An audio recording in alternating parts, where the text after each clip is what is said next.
guys, we got 100 subscribers. To most YouTubers, that's just nothing. To us, that's huge. It's 100. You'd be surprised. I'd be sitting there watching all the time. Okay, 50, 60. We were hung on 99 for like, I don't know, it ain't that long, but it was hung on 99 for like a day. And I was like, wow, man. And then we got to 100. And 100 to me is like 1,000. It's awesome. It's been a couple of weeks since we made a video. We was planning on going fishing this morning. We had a big fish fry yesterday for my brother's 40th birthday party. Woke up this morning, got a warning it's going to be 114 heat index today. It was already hot this morning, so instead of going out there and fighting that heat, I thought what I'd like to do today is kind of show you guys how we tie our knots. I'm sure some of you guys have been fishing for years. You know how to tie a knot, and maybe you're looking for something different, or you're just curious as to watching this video. Either way, we're going to kind of show you what we do, how we take store-bought corks that are already kind of pre-made, how we do some adjustments to them that make them for us. Some of you guys may do the same. Maybe you've never thought about it, but it's a real easy way. We're going to show you how we do it. It makes life easier on us instead of always having to rig out a cork. Now, there's other ways you can do things, but we're going to show you how we do it, and we're kind of hoping you stick around and watch the video. Okay, so the first thing we're going to do, we're going to take some trilene. Okay, since we're fishing in the bay, these are the way I like to make my leaders. I already pulled off. That's about 20 inches right there, 18, 20 inches. What I'll do, the most common knot there is the clinch knot. So we'll run it through there just like that, okay? Run it through, bring it back about 4 inches or so. What I like to do is take it and spin it about 3 or 4 times, okay? Run it back through that hole right there. When you do, take it, kind of wet a little bit. You pull down, and she cinches, okay? Now, I will tell you, you can... When she cinches with this pound test line, she ain't going nowhere, okay? So once that's done, what we'll do, okay, you can clip off the tab in. Get that on camera there.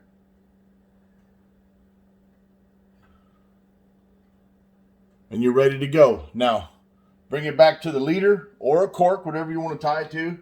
Pretty much the same thing. Run it through your leader. Bring it back a couple inches, okay? You run it through, bring it back, and same thing. You can do it with your finger, or you can spin the leader, whatever you want to do. Get you about 3 or 4 turns in there. About 4 is about all you need, trust me, for this the size of leader. Wet it a little bit, pull it, cinch it down, and once she's cinched, she's cinched. I mean, she's not going anywhere, I promise you. Cinch it down a little bit better. Once she's cinched, she's not going anywhere, okay, guys? And that right there is just a typical leader, okay? What you do on the top of the line, you'll run your line down, okay, from your rod, put your weight through that, one of these egg weights, tie it to your swivel, you're good to go. Simple leader. I've got probably 15, 20 of them made. I always keep in my tackle box just for that reason right there. Just because if you break them off or fish gets a hold of them, you know, you got plenty to go. We're going to tie a different knot. We're not going to so much tie it to a leader every time. What I'm going to do is I'm going to show you a knot that I like to use just because, you know, let me get my jig head here. A big reason I like tying these, okay?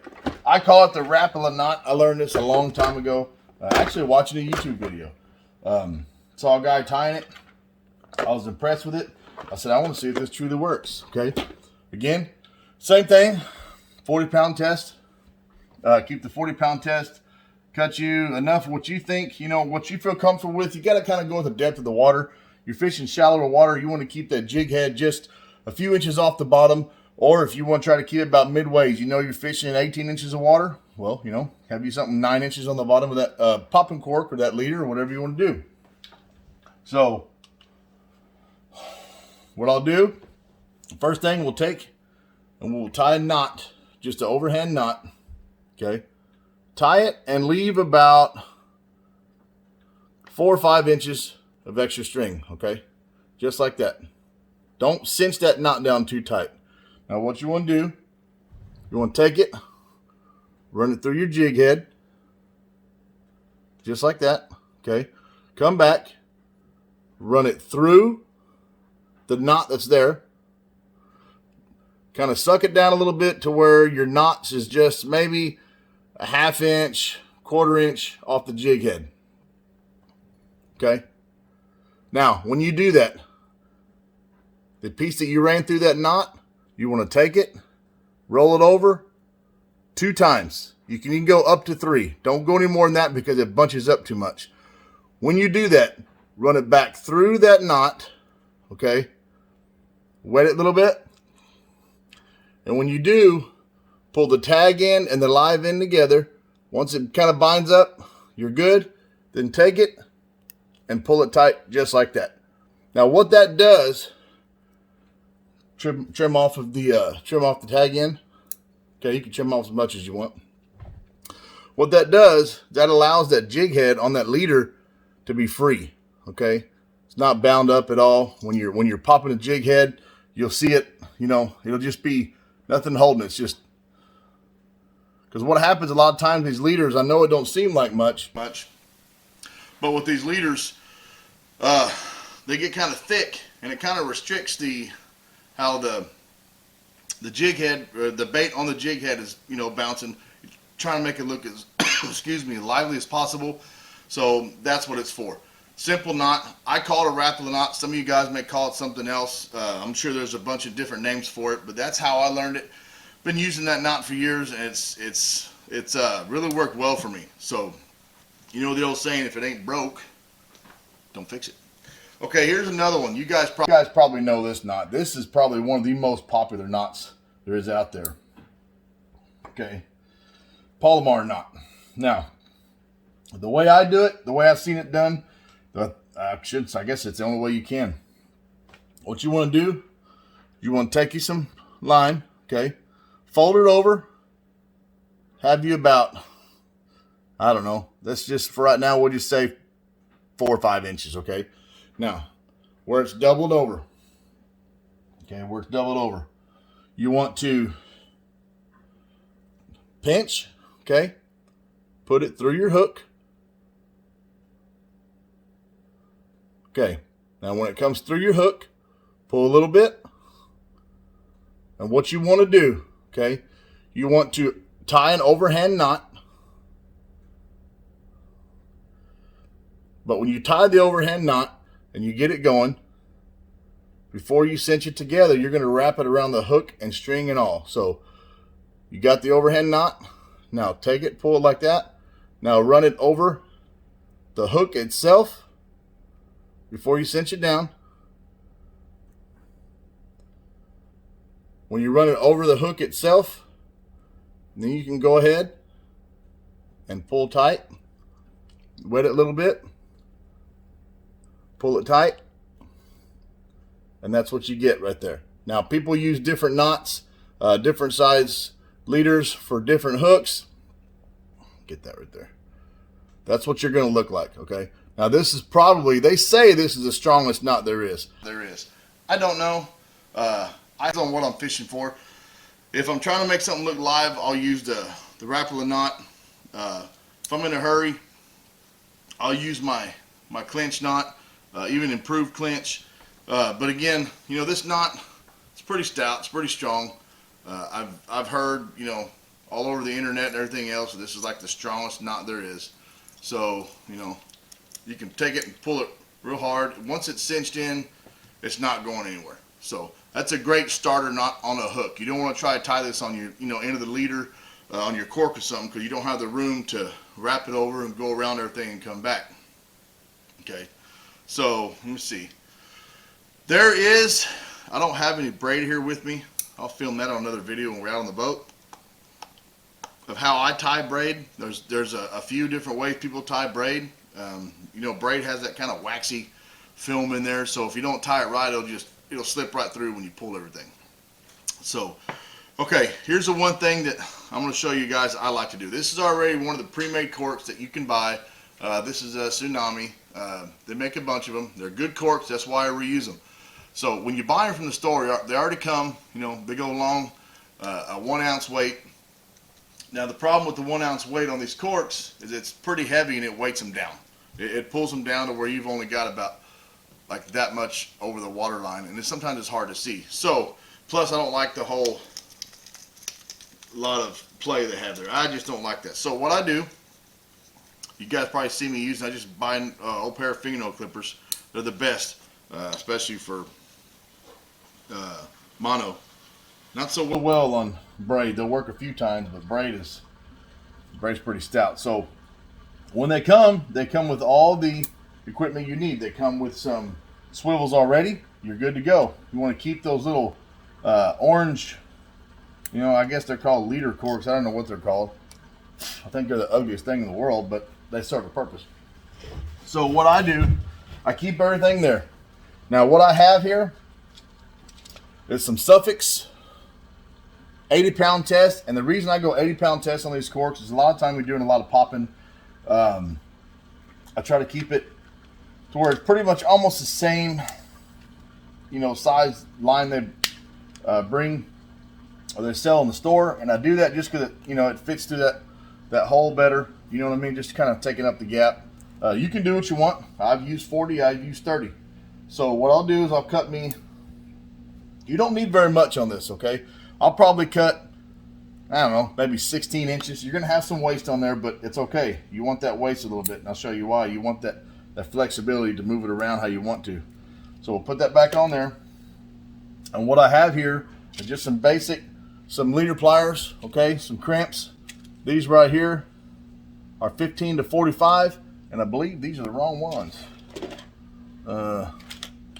Need to find my other ones. Yeah, those are the wrong sizes. See, caught me slipping. So here are the other ones I bought. Got all this stuff at Academy. We'll take 2 of them. These are the ones that's already pre-crimped. It's got the, I don't know if you can zoom in and see that. See if I can show you one. They're already kind of pre-crimped. They have little slots there to run your line in and out of. I like the pre-crimp ones because you can get your crimping pliers on there easier when you got just the round barrels. You know, you kind of have to try to find you got to try to find that notch to line it up directly on that barrel, and then it'll slip off, and you know, you'll have a problem with it. So let's start. We'll take that line I cut, okay, real simple. First thing we'll do, we're going to start with the top swivel, okay? So you want to go ahead and put it, well, kind of hard to hold on to. Put it right here. If I can get it started. Good tight fit though, that's what you want. You don't want a whole lot of, you don't want it really loose. You want a good tight fit, that way when you crimp. Once you get it through there, okay, go ahead and put it through your swivel. Bring it back around. Okay. Now I like to leave probably, you know, no more than 1/4 of an inch of tag, and you know, you can always cut that later. That's not a big deal. So you kind of just, and you don't want to make it too tight on the leader itself. Okay, you want to have just a little bit of play. About like that's perfect. About all the play you need. Okay. Once you have it where you want it, take your leader crimping pliers, and on mine I found that the first set right there is perfect. And since they're pre-crimped, like I said, they're a whole lot easier. All you do is slide it in there and you find that little gap. Okay. Once it's in there, you just squeeze and crimp. Once you squeeze it and crimp it, that line is not coming out. Okay. So that's perfect. You got it crimped, everything's good to go. So these were these little leader corks or whatever they're called, leader spacers, beads, whatever. This is the role they play. So go ahead and put it on top of that leader. Now this is all coming off the same cork that I just cut the leader off of, okay? All I'm doing is basically improving what's sold at the store.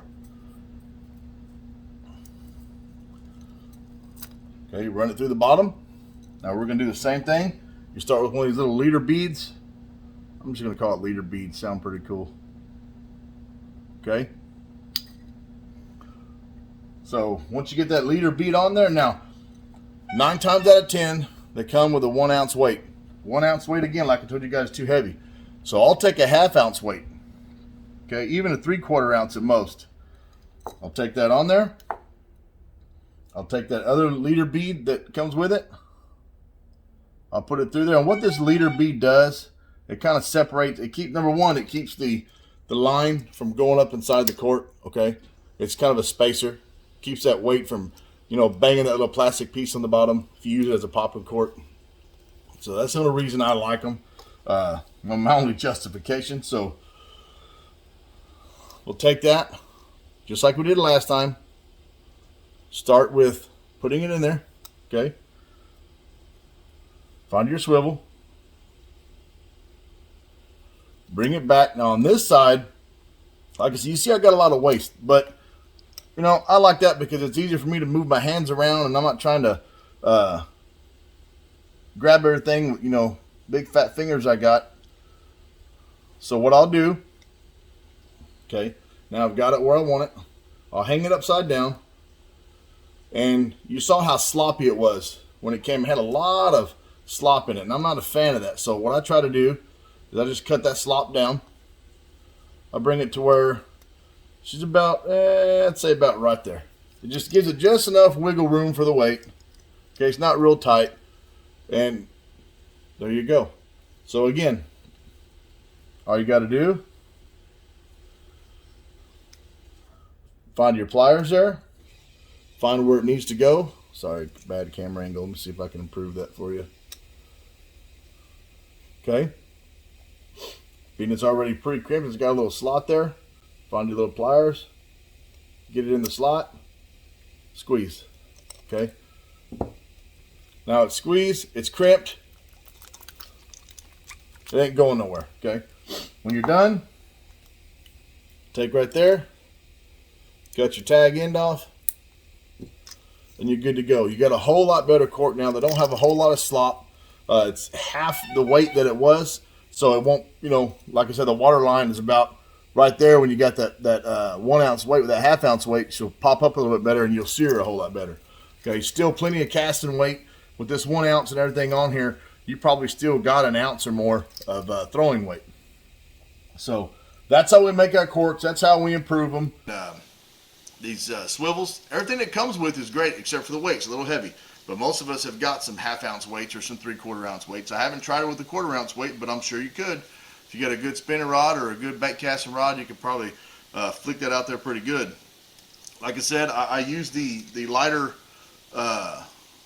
weight just to keep that cork above the water line better. You see it a whole lot better. So again, guys, I'm sorry the video wasn't as entertaining as you'd like it to be. This is very simple, easy to do. You need to learn. I used to sit here in the house and practice just tying knots so I could learn what to do, what not to do. Hey guys, if you haven't already, like and subscribe to our channel. I promise you they're not all this boring. I needed to get something out to you guys. I hadn't filmed in a while and I owed you something, so I figured I'd show you some of our tips and tricks. Guys, we got 100 subscribers. To most YouTubers, that's just nothing. To us, that's huge. All right, you guys, I don't know where you're at, but it's hot here. Stay inside, stay cool. Like always, whenever you can, wet a line, let an arrow fly, put some rounds down range. We'll see you on the next one.